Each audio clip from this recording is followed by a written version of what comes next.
Well, thank you for listening to me because I asked Mark, I said, what am I supposed to say? He said, power of education. Well, I'm someone standing in front of you who's one of the few sportsmen who managed to play international sport as well as got educated or finished his university education.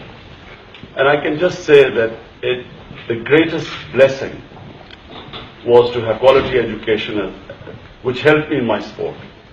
And I would not have done it but for my mother.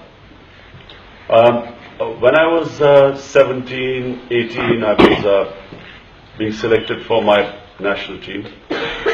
So I wanted to go on tour, first tour, and was to England. So my mother made me promise. She said, I will only let you go on this tour if you promise you will complete your university education. And I can tell you, it is the hardest thing for a sportsman. It is the hardest thing, if you're already at the international level, to study. Because sports needs absolute focus. It has to have, you cannot succeed at the top level if you do not have that complete passion and focus for the game. And that means you can't think of anything else. So for me, to finish my university education was the hardest thing I did. But later on in life, I found that thanks to my mother, it was the best decision I made.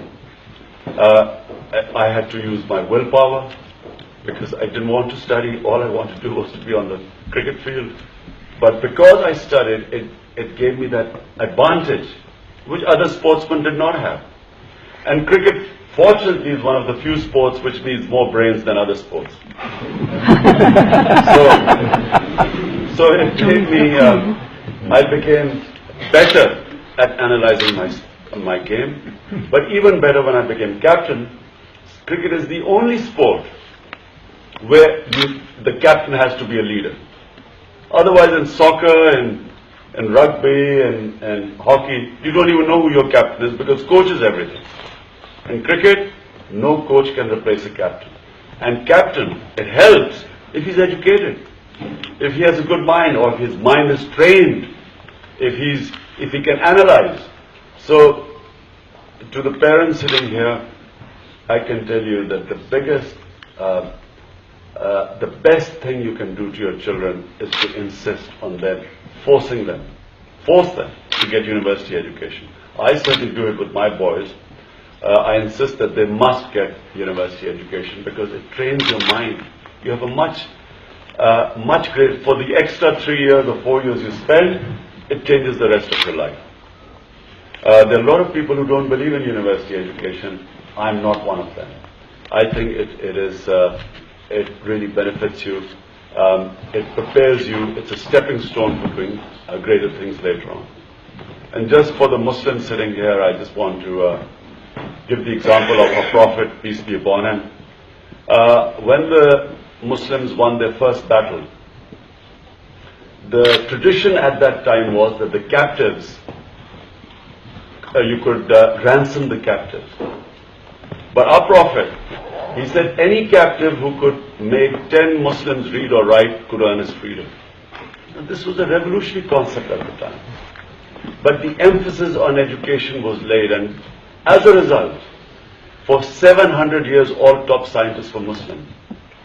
Today, the state of the Muslim world is what it is because we have lost the quest for knowledge. We no longer pay any emphasis to education. There's all that oil that flows in the Muslim world, but unfortunately that is not converted into good universities and quality education institutions. So people sitting here, the Muslims, you have a great, this is a great chance for you to avail the good quality education which you have here in Britain. And I hope that you will not miss this opportunity and make sure that your children are pushed and to get quality education and utilize these great resources that exist in Britain. Although Mark was telling me that the government has decided to cut the spending on education, is the biggest disaster this government can do. I can tell you, when our government comes into power, which inshallah it will do next year, we will double the spending on education.